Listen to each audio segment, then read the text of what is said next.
Saint-Nicolas de Flux, plus 1487.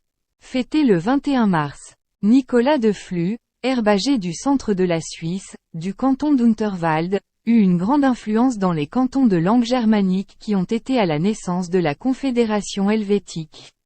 Malgré son penchant pour la méditation solitaire, il ne suivit pas immédiatement ce qui était sa vocation première.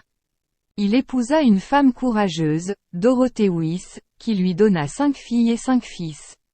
Il tenait sa place dans la vie politique du canton comme conseiller, mais aussi comme officier dans l'armée. Mais ce bon père de famille, cet homme d'un grand civisme, se retire dans un lieu solitaire pour prier chaque fois qu'il le peut. À 50 ans, n'y tenant plus, celui qu'on appelle familièrement, Bruder Klaus, frère Nicolas, se laisse happer par la contemplation. Il demande à sa femme et à ses grands-enfants l'autorisation de se consacrer entièrement à Dieu.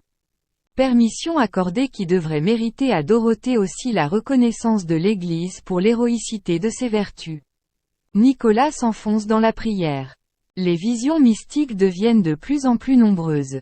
Son jeûne est absolu, scrupuleusement vérifié par des espions de l'évêque du lieu. Curieusement, plus il s'isole, plus il influence la politique de son pays.